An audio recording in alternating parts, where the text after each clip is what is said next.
Hello lovely people and welcome to the first Python basics tutorial. So what do you need to know about Python? It's named after a snake, most important, eh? And as all programming languages, it uses its own syntax and it's executed in a certain way. And also the errors that you get, they're often Python specific. So it's not like other languages, you're gonna get a lot of more errors which only happen in Python, while you don't get, for example, errors that you would get in C. And it's important for you to know that the implementation of Python differs from other languages. So it's not, or let's say, not all programming languages are made the same way or in the same concepts. And this also has implications on, for example, data types, how they're handled, how they're used, and so on. So maybe the two most important things, if you think about syntax, here you can see an example of PHP, which is another programming language. And you can see this bluish things in the beginning, which are basically tags, and then you have this orange and green text and white text and so on. And Python is looking a lot different, right? So in Python, you don't use tags, for example, but instead you work with indents, or you can call them spaces. And so basically it matters a lot how spaced your lines are. So for example, you can see here the status is more to the right than the things above. And this is really meaningful in Python, which is really important because most programming languages don't do this. And for the execution, basically in the top, you can see the basic way to do it from a command line. You just write Python, and then you're gonna write in your program. And in the bottom, you have pipenv, and then you specify run Python, and then something else. And basically, they do the same thing more or less. The pipenv is just something built on top of Python, or a module for Python, and it makes packet management a bit different, in my opinion, easier, but I think that's debatable. And the other option that you have is basically using the IDE, and there you have just this small play button to run your program. So if you're a visual person, maybe this is the one for you. And now if you're going to ask which one is the best, someone's going to tell you it's this one, use Python. If you ask another person, he's going to tell you pipenv. Pipenv is the best.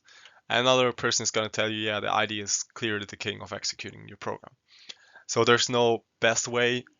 See what you like, see what you're comfortable with, and I'm sure you'll find something. Maybe one important thing, the IDE allows you to debug directly. So you have the play option, and then you have this small bug, which is basically the debug mode. And I think this is a bit nicer than with the CLI, where you have to pass arguments and so on. And now we're going to dive into a really important topic for programming in general, which is basically control flow. What does it mean? Think about your program like a river. So you have the water in the river, and the water, it always flows down, right? From here, it goes down to here, then it goes down to here, or it can also go here, or it could also go here. So which of these three paths is it going to take? Now, one person maybe would say, yeah, I don't know, just one, depends on where it is. And a physicist, for example, would say, yeah, really depends on the gravity, how the bottom of the river looks like, how fast it is going, and a lot of different variables, right? Now, the cool thing in programming, we can decide where do we go, or the program decides where do we go. So how does the control flow look in a program? So we have a really simple program here, and you can think about it like gravity in Python, right? It goes from the top to bottom. So we start here and we go down, go down, go down. And then we're done. And if you ever want to know what your program is doing, there's something called Python Tutor, and I would highly recommend you check it out, because this can basically visualize how your program is executing, when it's going on what, and this can be really helpful, especially in the beginning if you don't really know how this control flow works. So a really important topic in programming in general is expressions and functions. So what is an expression in Python? Basically, it's just something that evaluates to a value. So in a basic form, it would be just a 5. A 5 gives you a 5. Then you have a string, for example, which is a hello world, the basic example. But it can also be a function, because this function returns you something. In this case, just none. And then what you can do is combine these expressions to form combined or bigger expressions. For example, you could do 1 plus 5. 1 plus 5 is 6, right? Or you could do print hello world, and then you're going to print something and it's still going to return you none. And now, why do we need functions? Functions basically are very important for two things. And the first thing, if you remember our river example from before, it allows us to go from here to somewhere else in the code, for example here, or even here. So basically functions allow us to jump around in the code. And the other, debatably, but I would say even more important thing, your code can look like this, or it can look like this, and it can work exactly the same way. The difference is, in the right, or in the nice solution, you use functions, and it looks really nice. And even if the code is doing exactly the same, it has huge implications on how you can use it, how you can expand it. For example, in the right, you can clearly see you can just take out the cupboard, take in or put in another one, and it looks the same and it works the same. While on the left, if you're going to take something out, there's probably like 5 other things that are moving because they're stacked on top of it. So if you want to replace something, you need to reorder everything so that it works again, and it's just a huge workload. So it doesn't really matter for the functionality of the code, but it matters for readability and how easy you can adapt it afterwards. And no one, or I hope no one, wants to be the messy person. So learn about how to use functions to its fullest so that you can be the organized person. Because no one, and I mean no one, wants to work with a messy person. So how do these functions work? How do we do them? Basically here you can see in red, this is a function definition, and it starts basically just with this def word that you have.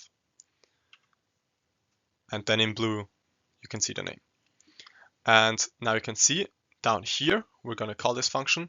Basically how we do it, we just say, or we see this return value, and then we say this is equal, and then foo, which you can see above, is the function name, and then we do these parentheses and give in some values, right? And so as soon as your program goes here, it's going to go up to the function, and it's going to start executing from here. So you can see it goes down, down, and then as soon as you have this return, it goes back. And now, what do these values do, right? You see this 1 and 2. So basically, this is how you give, they're called parameters, but this is how you give values to your function, right? So for example, you have here this 1, and this would be the first parameter in here.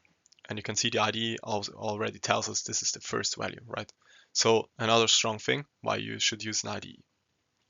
And now you can basically use it inside the function, and this also works for different values. So you can see second value goes up there. And then here you have this return value, which is equal to something, and respectively you're going to ask, what is this? And you can see basically this return keyword, right? So with return, we give some value, and then this value is going to be saved in there. So basically repeat it all. You call the function, give in the values, function goes through, and as soon as the function returns something, you're going to save it wherever you want it to save. So functions in a nutshell. Use def to define the function, then use the function name with the parameters to call it. And if you use return with a value, you give back this value. And as soon as the function is done, so basically when there's nothing else or when you use this return, it jumps back to where it was and saves this value if you provided a variable for it. So now that you know about functions, there's basically two different, they're not really different, but there's a different concept behind it. So first of all, you have built-in functions, and then you have libraries. So for example, built-in functions would be print to just print something, or open to open a file, get an absolute value, or slice something. And then you have libraries, which provide more functions, and generally they're a bit more specialized. So you have, for example, math.floor to round something down, math.ceil to round something up. Then you have a library to make different plots and graphs and so on. And they are working the same, but they have one difference. that you can, the built-in functions, these you can just use. You can just in your code write open blah blah blah and it's going to work. While your other functions, the libraries, you have to import them. I think you're going to learn more about this importing stuff, but basically what you need to think about now is you have these built-in functions, which are basically the most essential, most basic things, which you can always use, and then you have more specialized functions, which people wrote that you can import and then use. So the idea is that you don't always have thousands of functions which you're never going to use, but just have the things that you're actually going to use.